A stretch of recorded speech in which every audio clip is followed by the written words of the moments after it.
I'm a UF alum, class of '87, computer science in the liberal arts college, thanks to chemistry, which I understand is being taken out of the computer science degree curriculum. And I can only say I wish they'd done that 35 years ago, because it's the reason I didn't. It's the reason I didn't get to engineering. It's one of the reasons. Liberal arts was actually a pretty good fit for me because we had a lot more leeway in terms of electives, and I'm kind of a breadth guy more than a depth guy, so it worked out well. I was able to do all of the cool things like sing with the university choir for credit, the chamber singers, and things like that. Let's see, class of '87. My path from college to Amazon could be charitably described as wandering. Uncharitably, it could be described as aimless. I was not a good student. I was graduated at the top of my class in Hernando High School in Brooksville, Florida, over on the West Coast. But I came to the university at a time when all you had to do to get admitted to the university is show up for the SAT after graduating from a Florida high school. If you did that, you were guaranteed acceptance. There was a minimum score for the SAT, but it wasn't much higher than the absolute minimum score for the SAT. So you had to really bomb to not be able to get accepted at Florida. Obviously, that's changed quite a bit these days, and all of you, I guarantee you, have more and better credentials than I did when I got there. I was not a good student. I didn't work. I just kind of coasted on ability and got whatever grades my showing up and native understanding of a given topic would earn me. It wasn't until I went to grad school about 20 years after graduating from Florida that I really learned how to apply myself academically and how to work. And actually working in industry helped me get some of that capability. Let's see, so the path, I started my career programming mainframe assembly language for Eastern Airlines in Miami. Eastern isn't around anymore, but the airlines to this day, this was '88, I started with them. To this day, the airline reservation systems still have a large component where you write code in IBM 370 assembler language. And that part was not that appealing to me. I took the job because it was Eastern Airlines, and when you work for an airline, at least at the time, you got flight benefits. And what flight benefits means is that you can fly to New York City for the weekend and see Broadway shows while you're camped out in New York City. And you fly out Friday evening, you go home Saturday afternoon, you go back to work. I took advantage of that a lot. I flew to Hawaii for like $50 each way. I flew to New Zealand for about $100 each way. It's a really interesting way to, it's a great benefit. It's an interesting way to see the world, which was something that I wanted to do. After that, I did that for about 10 years for various airlines. In about 2000, I had been paying attention to Java since early 95, 96, when people started paying attention to Java.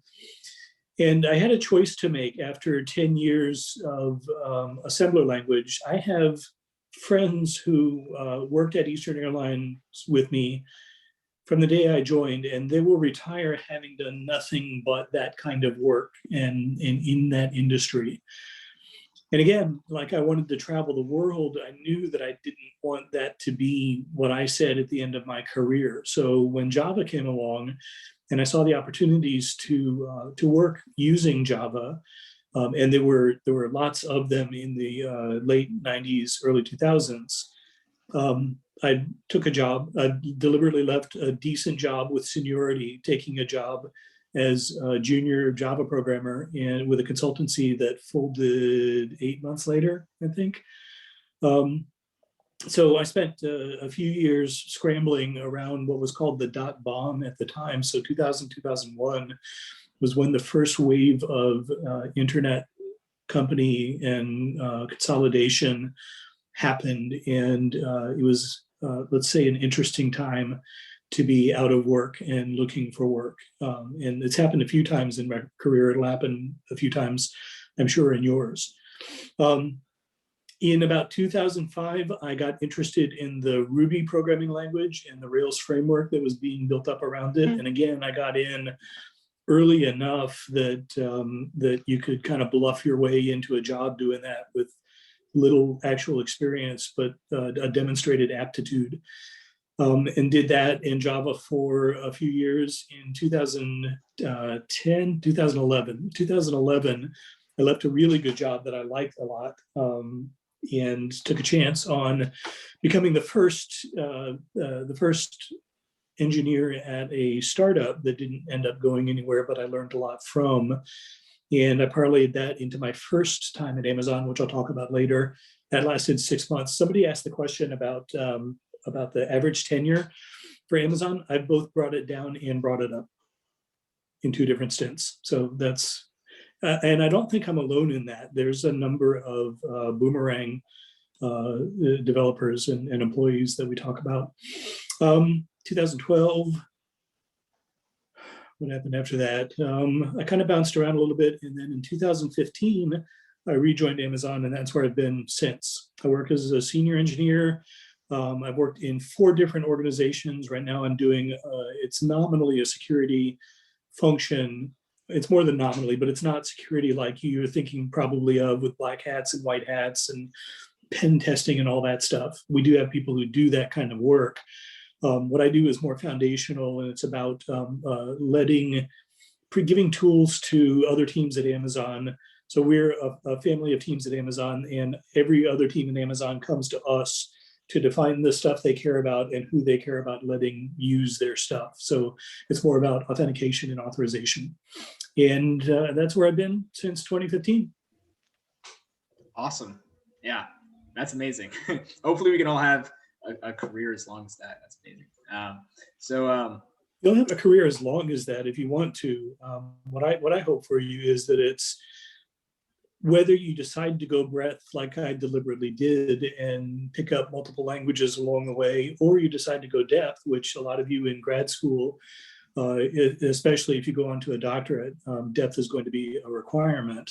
If you stay in the same industry and you're happy there, and you retire after 30 years, 35 years, and you've done nothing but mainframe assembly language programming, more power to you. I have had the career that I set out to have, and I'm happy about that. Awesome. Yeah. So we'll go with this next question. It's kind of, we're going to combine 2. So, okay. And you already touched on it, but how have your responsibilities changed over your time at Amazon?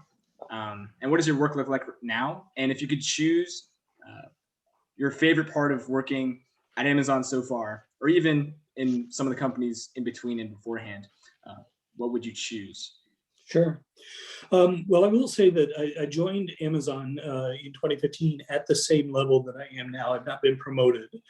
I've worked with 4 different teams. 2 of them have been the kind of foundational services that I'm doing now. Most recently, I worked on services for Alexa devices, which was a nice change of pace from what I had done before.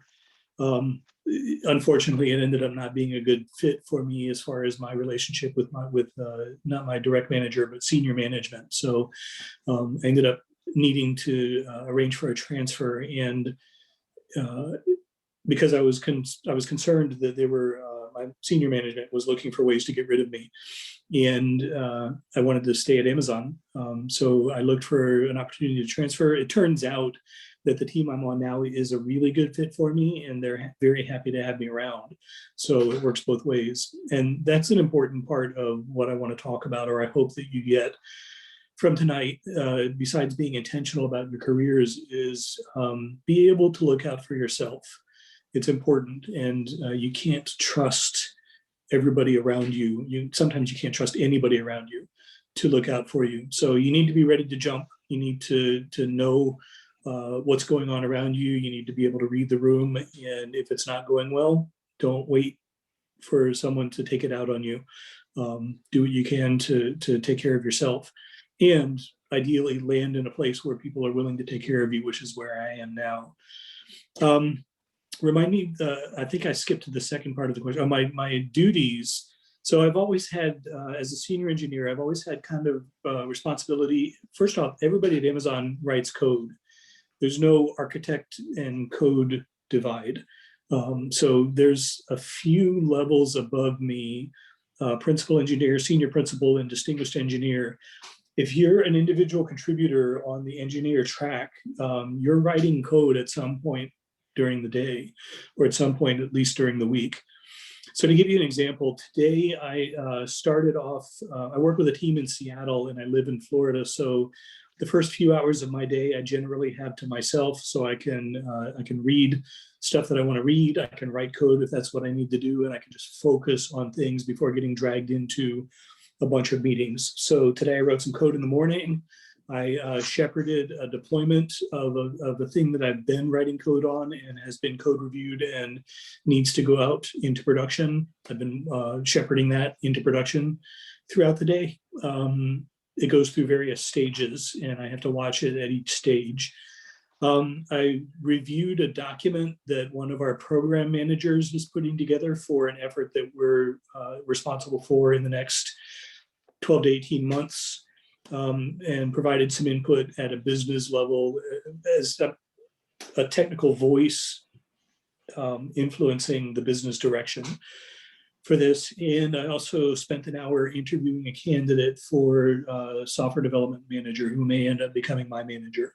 That's an idea of the breadth of things that you're supposed to be able to do, particularly at my level. But everybody at Amazon, even at the graduate or intern level, Gregory, maybe you can talk a little bit about your experience with this, but everybody needs to be able to write sentences and paragraphs in English and make a case for whatever it is that you need to make the case for, whether it's proposing your project, whether it's writing your intern report and doing your intern proposal at the end of your internship. You need to be able to express yourself clearly and cogently, both in code, where you're also required to be correct, and also in English. So I think we, more than any other place that I've been, really require ability across all of those skill sets. Yeah. And as a former intern and a returning one, I will definitely say for every line of code I wrote, I definitely had to write a line or two or four in English. So yeah. And that kind of leads into another conversation some people were touching on in the questions was, first, you already kind of covered it, but how important communication is for your role. And also, some people may be familiar, but what leadership principles, the Amazon guiding principles, do you view as most important for your role? And I guess which ones are your favorite, or which ones have you grown in the most since you joined Amazon? Sure. Communication is critical wherever you are. Being able to express not only and this is one of the things that led me into software development in particular, is the idea that you can take a problem statement in English and turn that into instructions for a computer that end up with useful work being done, with some outcome where before I did this, you couldn't do this one thing, or it was broken, or any of the other number of things that you can run across. The idea that I can turn English into instructions to a device that makes something possible that was impossible before, or makes something better that was not good before. Hello? Hello?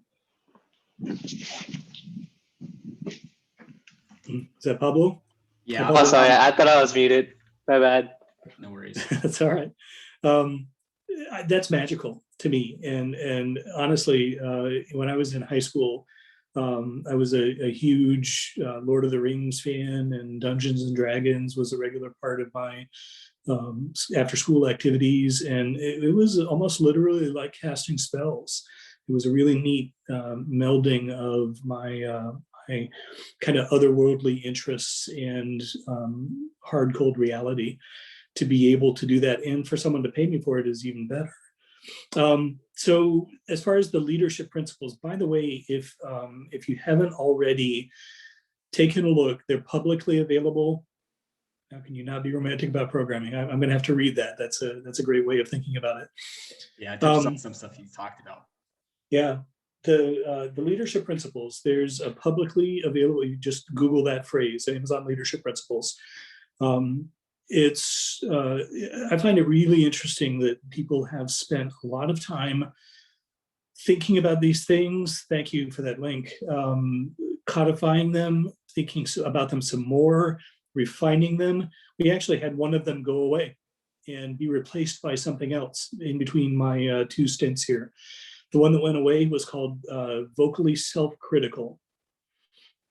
And I don't know the full story about why it went away. I think there's a potential negative connotation with the idea of being critical at all. And you probably read enough about the public perception of Amazon that you don't really need to be self-critical because a lot of people around you will take care of that for you. The idea of that was that you need to be willing to admit when you've done something that didn't go as well as it could have. You need to own up to your failures. Ideally, we expect and allow people to fail. And in fact, I had a director when I first joined in 2015. My director, who I loved and still keep in touch with in case I ever get to work with him again. I learned a lot about leadership from him. He said he would not promote somebody beyond my level who had not failed pretty significantly at something on his watch. And I really loved that formulation, because what it told me was that he expected that people would fail. He wanted to see them fail, not in a way that cost the company millions of dollars, hopefully, but in a significant way that gave them an opportunity to learn and grow from it. So it's, these days, I suppose a good analog in the real world would be something like helicopter parents. You read about parents who are right there behind their kid, picking them up when they fall down, dusting off their knees, arguing with the referees at their basketball games and the soccer matches, and standing up for them.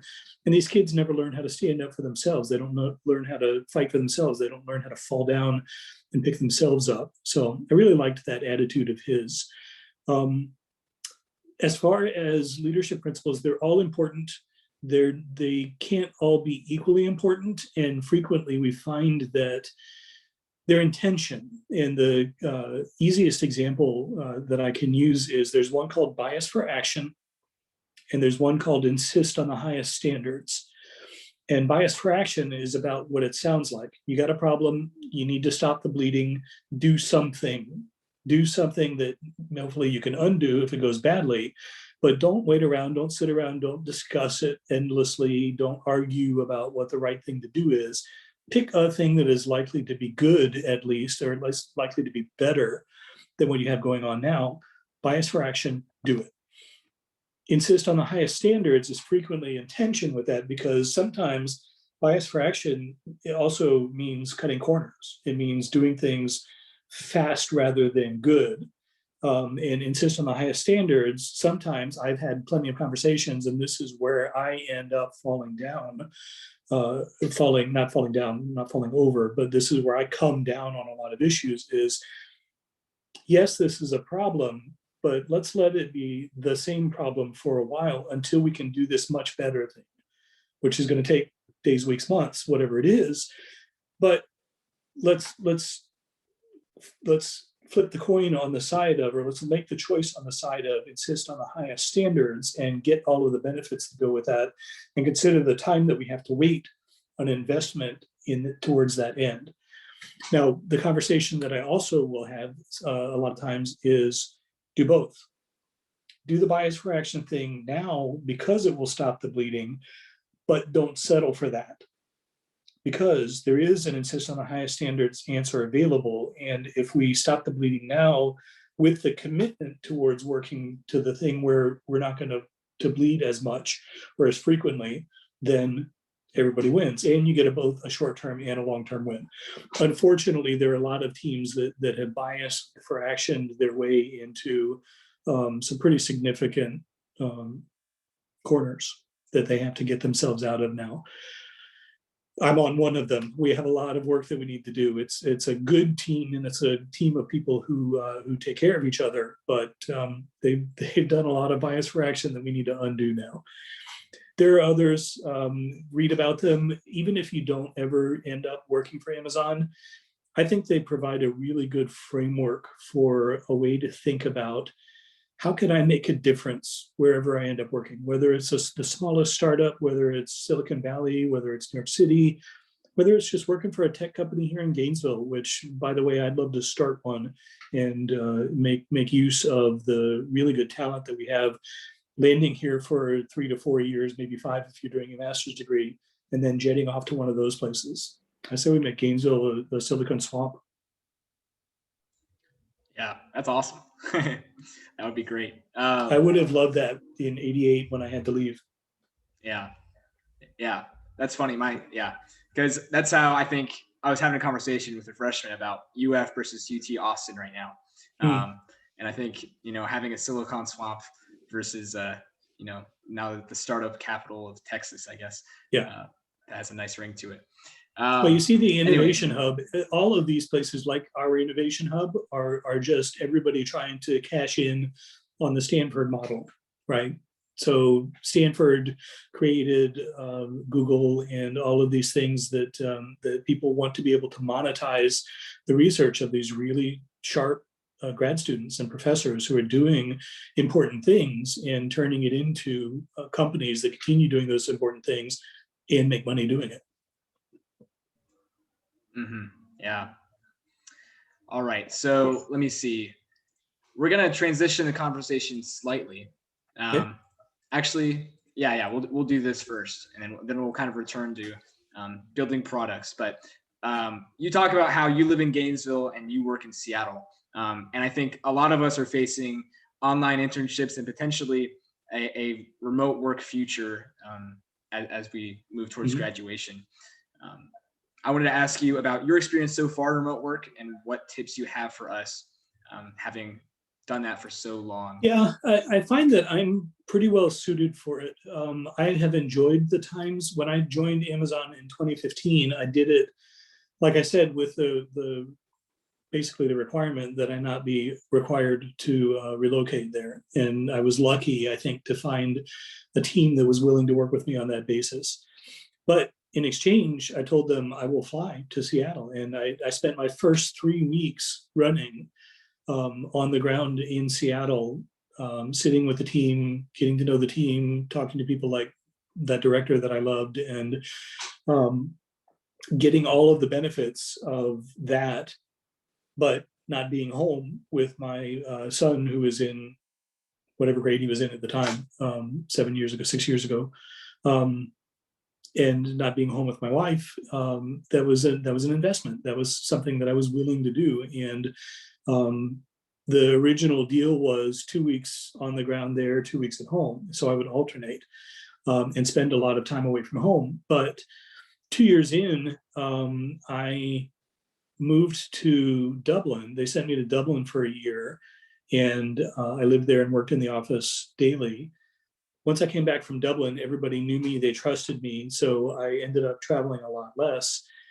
And that, combined with the experience that I had of working primarily remotely before, people talk about you need to create boundaries, you need to create space, you need to have a schedule, you need to go through a ritual of instead of your daily commute, you do your daily work prep. So you get up and you do the same things, and instead of getting in a car and sitting in traffic for half an hour or longer, you do your constitutional, you do some setups and push-ups and make your coffee and have a routine. And then at 9 o'clock, you walk into your designated workspace, sit down, and start doing your work, just like you would at the end of your commute. For some people, that kind of ritual, that's some kind of codification of here's what it means to be working and here's what it means to be not working, that hard delineation is important.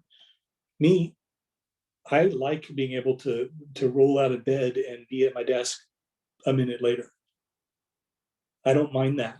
I also don't mind when I worked in Atlanta, for example, I lived 30 miles door to door from my office. And if I left my house at 6:05, 6:06 at the latest in the morning, it would take me an hour, best case scenario, to drive 30 miles.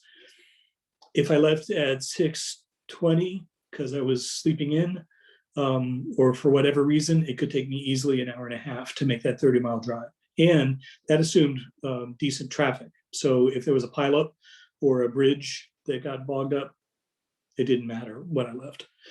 So that was miserable. And when I started working remotely, I realized I'm not just happy to get all that time back and all that misery not to happen. I'm happy to give some of that back to the company that's not making me go through it.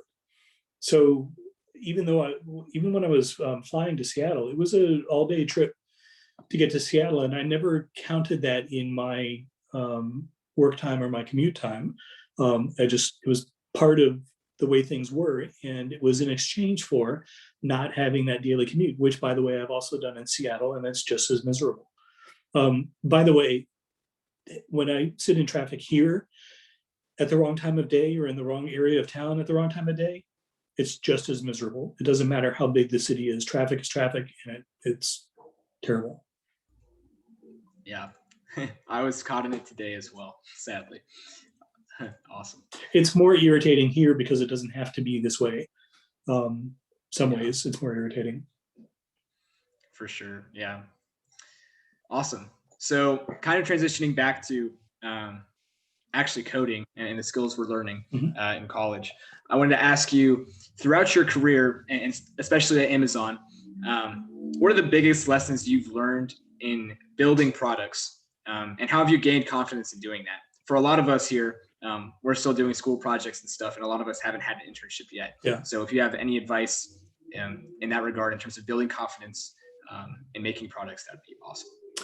Yeah, so I touched on this, I started to touch on this earlier, the vocally self-critical leadership principle that went away. What it got replaced with was learn and be curious. And I've found that that's one that I talk to new grads and junior developers about a lot. And I also touched on it a little bit, talking about my path to Amazon from college. I took chances and I pursued interests that were outside my immediate sphere.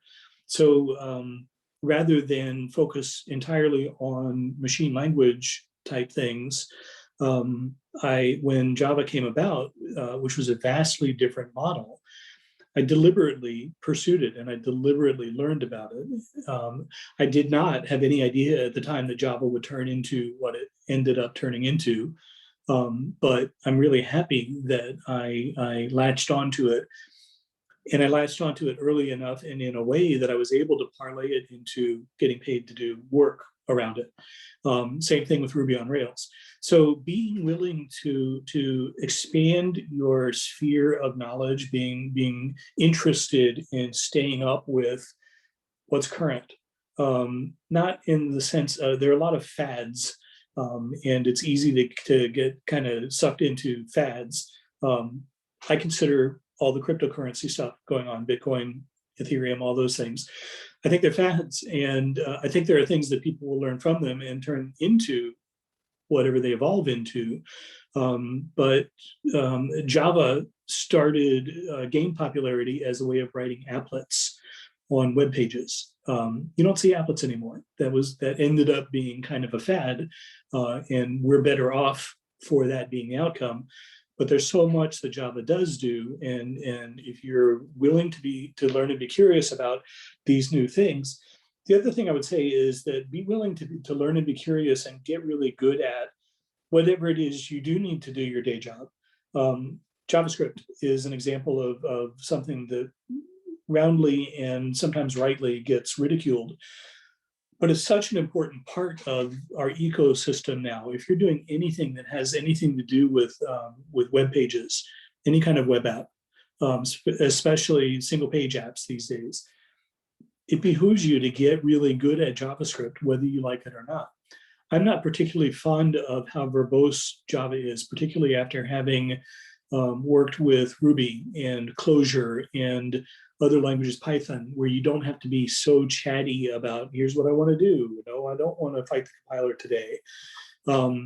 But my team's services are mostly written in Java, so I need to be really good at Java. I'm also bringing in my bias for functional programming, which is now possible in Java, where it wasn't prior to Java 7.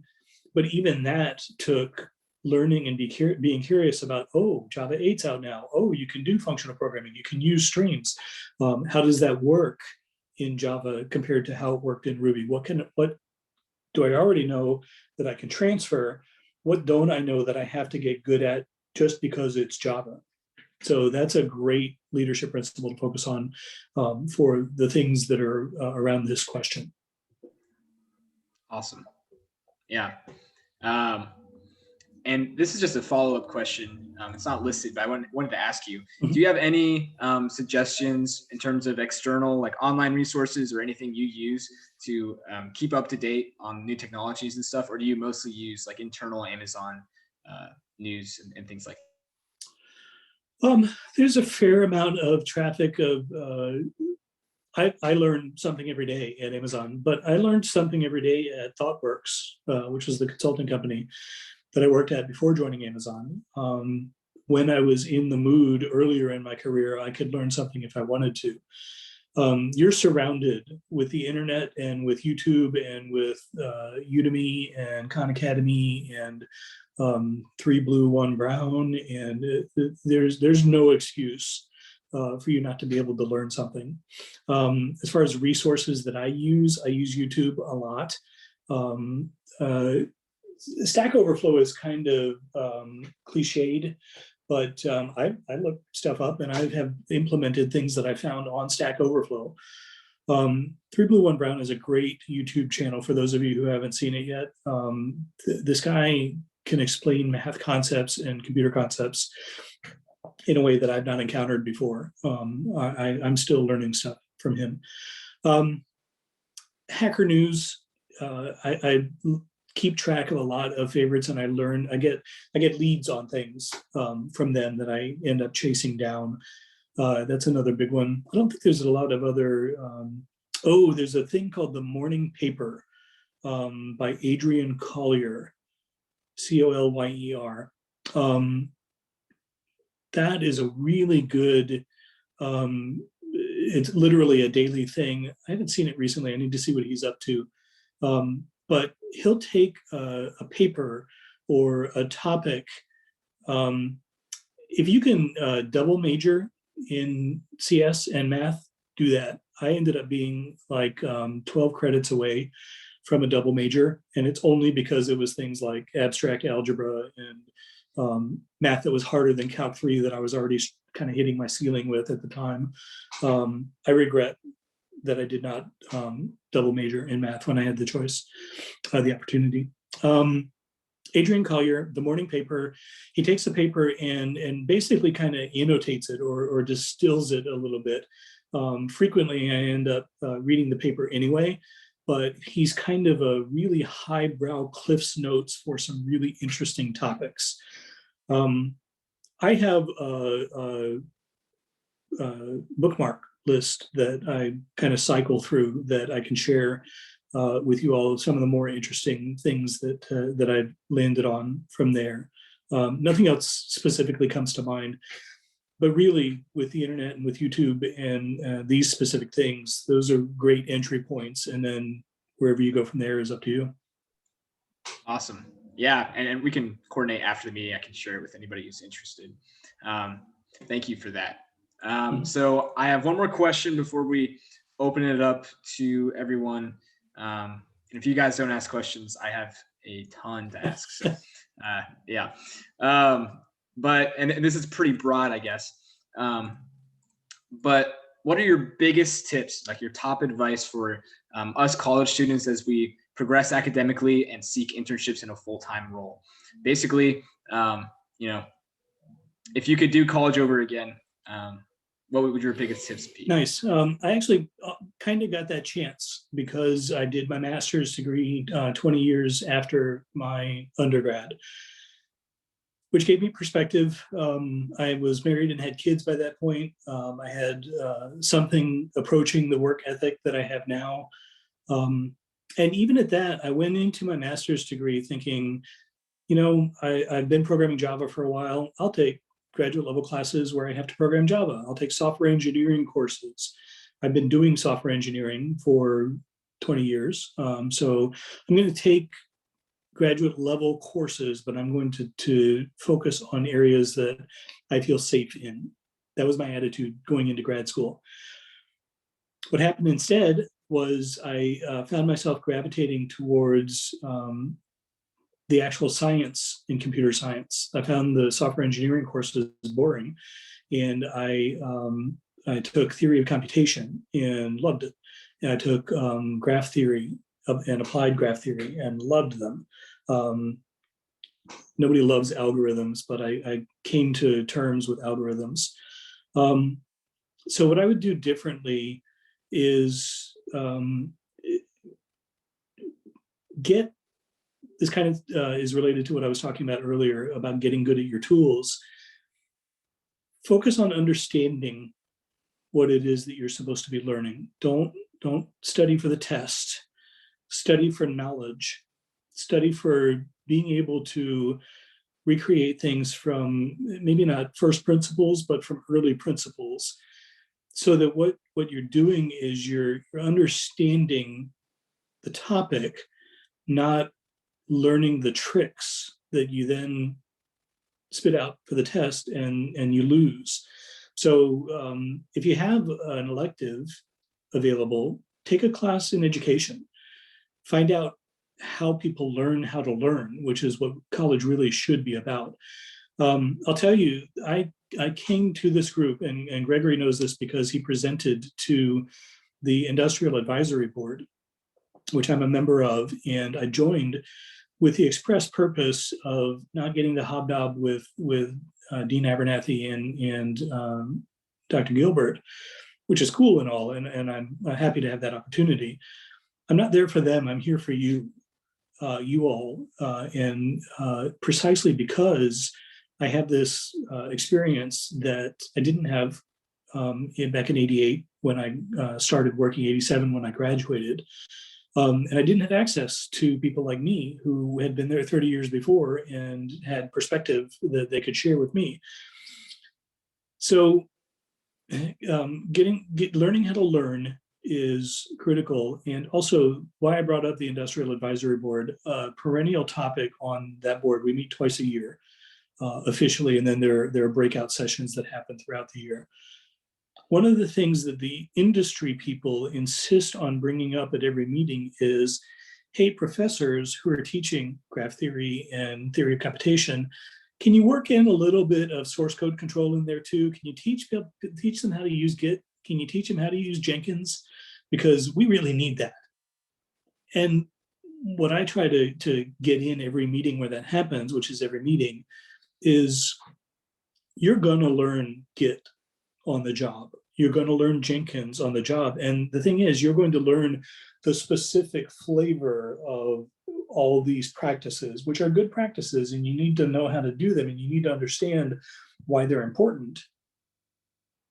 But you don't need to spend your graph theory course wrestling with how do I do a git revert on my graph theory project again? It's not important in the context that you're in. Here's what you're not going to get to do on the job is learn graph theory, is learn what it really means to be O(n) squared algorithm versus O(n) log n, and why n log n is so much better than n squared. That's what you should be focusing on. That's what I would rather have you focusing on. I'd rather take people who are newly graduated, who understand that stuff back and forth and can teach it to me and other people. And that's something that I routinely do in interviews, is ask someone to teach me something about whatever topic we're talking about. Even if I already know it, I want to hear how they break it down, how they teach it. I would much rather take somebody who can do that and doesn't even know how to spell Git and teach them how to use Git than the other way around. So resist the pressure. Do your open source projects. They're great learning grounds. Do your, another group I talk to is the Society of Software Developers, and they're all about getting experience, practical experience with those kinds of tools. Don't ignore them, but don't focus on them to the exclusion of getting really good at the science of computer science. Because again, I'd rather take a good computer scientist and teach them how to be a software engineer than the other way around. This is your time to do that. Awesome. Yeah, that's great advice. All right. So you guys can all now ask questions. You can feel free to text them in the chat, or you can unmute yourself. Probably prefer unmute yourself, to be honest. Yeah, I'll let you guys take it away. And then we have another 15 minutes. All right, jump in. I'm not watching the clock, so I'm trusting you guys to let me know when we're done. Sounds good. I've got a question. What's up, Caleb? So I'm really interested in both software and hardware. I'm taking courses in microprocessors and interfacing with microcontrollers with assembly language, which I find really interesting, but also I've learned things with higher level languages that I'm interested in, and I'm having a hard time trying to narrow down what I would like to go into a career for. So do you have any advice about figuring out what to focus on, or if that is even the right mindset to have towards it? Yeah, the first word that came to mind was don't, but I have to acknowledge and remind you of my bias that I am naturally a breadth kind of guy. I share your fascination. I did not spend nearly enough time with hardware, and I consider myself kind of crippled because of it. And recently, there's another really good YouTube channel that I recommend to people, particularly people who are interested in hardware topics. This guy, Ben Eder, takes you through, here's a transistor chip, here's a resistor, and builds a computer, an actual computer that you can do useful work on. You can't play World of Warcraft on it or anything, but yes, I imagine you have, given your interest. So I encourage you to do as much as you can with both, and I encourage you to find a job where you can use both. There shouldn't be, I would prefer for there not to be a divide between, I'm a hardware guy, I'm a language guy, I'm a high-level language guy, I'm a low-level language guy. Just be a guy who can pick up a new thing or a familiar thing and combine them in new ways. There's all kinds of opportunities. And with things like Arduinos and the at-home capability of all these things that they give you, there's a lot of room for innovation in taking those things and applying knowledge on both ends of, even if it's even the same spectrum, which I would challenge, but taking hardware knowledge, taking software knowledge and melding them. There's a lot of untapped opportunity for businesses in that space. Go for it. Let me know what you do. In fact, I may want to advise you or be a CTO. All right, thank you so much.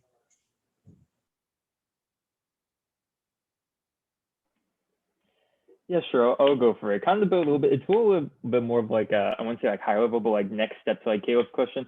What would you say is like the best way to know like you found like the right career? I know it's like a very like broad, like vague question, but it's like, should you ever like settle for a specific job, or like ever like stick to something if you really enjoyed, or should you always be constantly looking for other opportunities, bouncing around different locations? Like, it's kind of hard to like take that gamble of like, oh, can I find something better, or should I just stick with what I enjoy? Sure. Yeah, I cannot give you an answer that's guaranteed to work under all conditions. I've taken jobs because I felt like it. I spent from 2000, when I moved into the Java realm and immediately hit the .bomb, to 2009, when actually late 2008 is when the economy collapsed and the banking crisis hit and the housing crisis hit,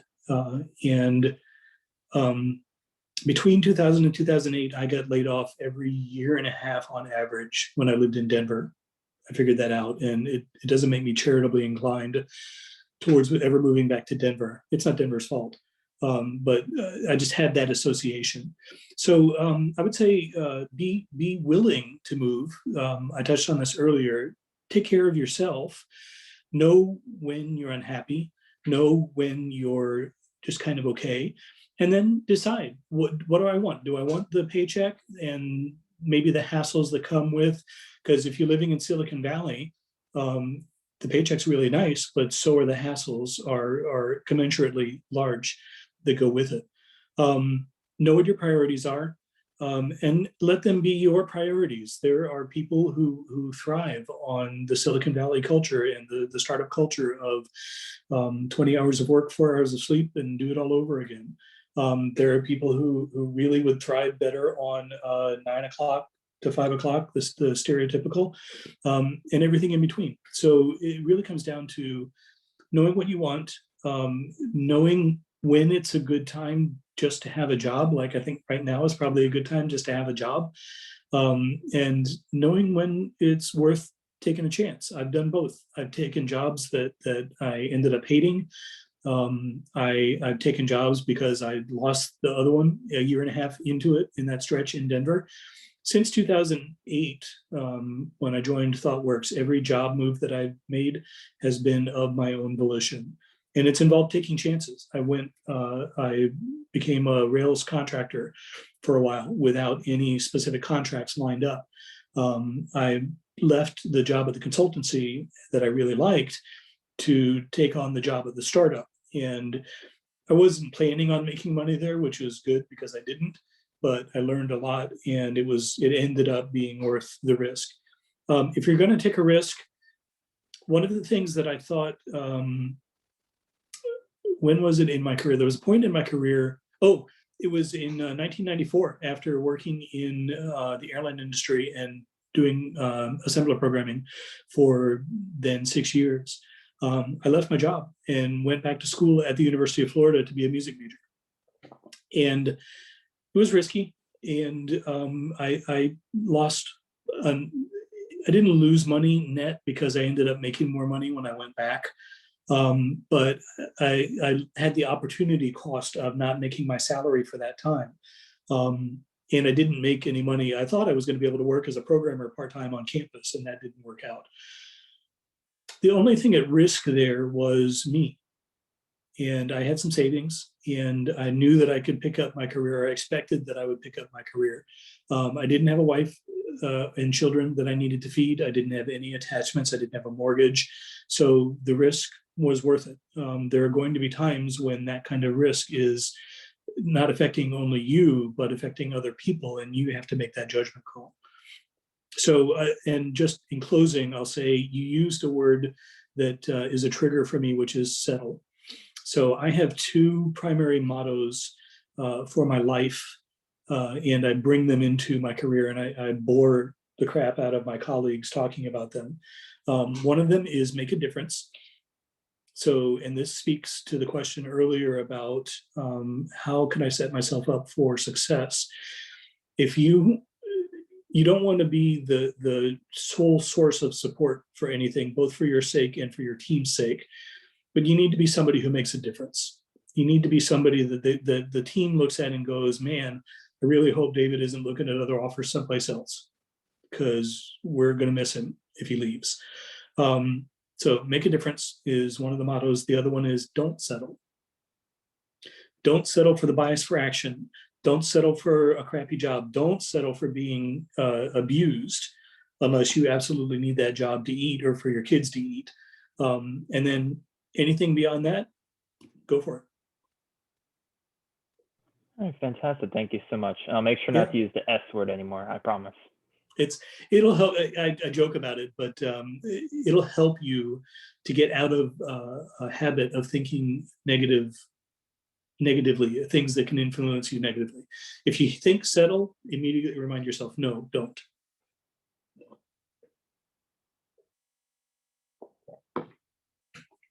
Next victim.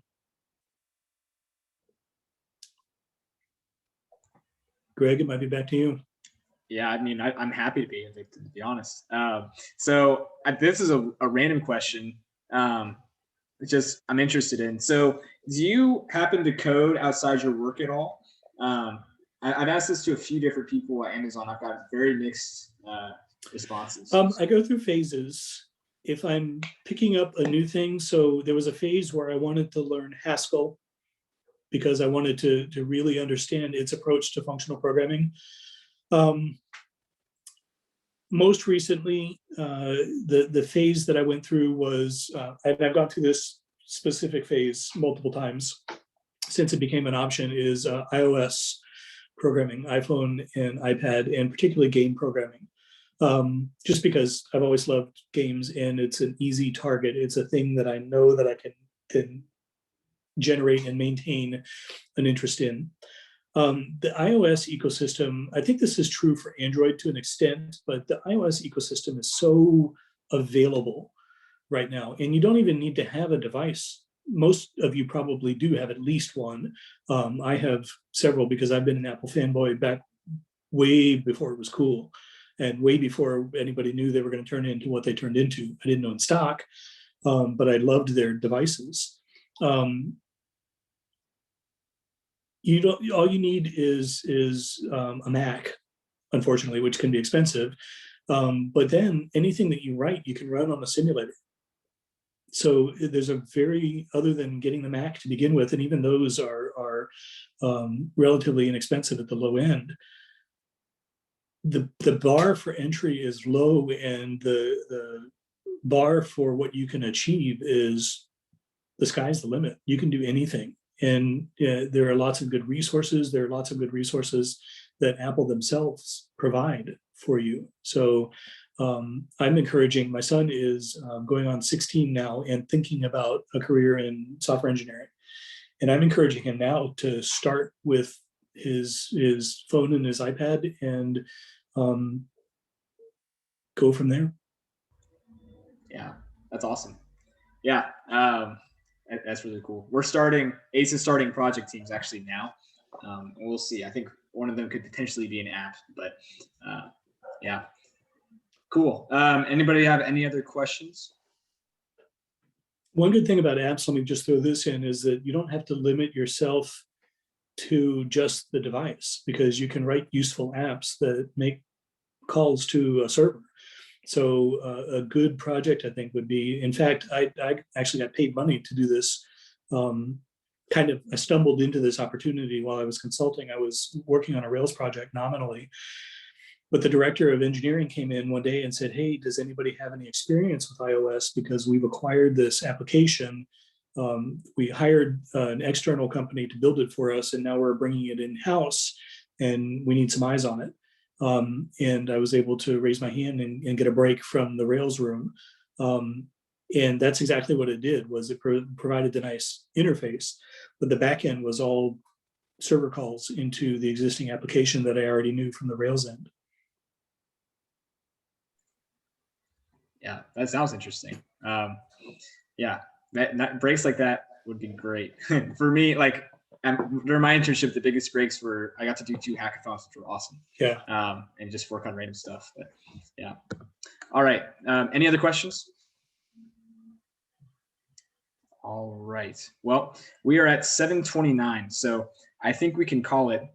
David, I want to give you a big round of applause. If everybody can clap or react, you know how to do it. Completely not necessary. I'm going to turn off my speakers. I appreciate the virtual applause. Thank you. No problem. Yeah, we hope we can have you back at some point this semester. And we hope you have a great night as well. To everybody who attended, thank you for coming. Keep a lookout on the Slack. We'll have more events next week, starting with mentorship on Tuesday, and then we have our interview prep on Thursday. So, yeah. All right. Thanks, everybody. Enjoyed it. Thank you. Thank you. Cheers. Thank you so much. All right. Bye.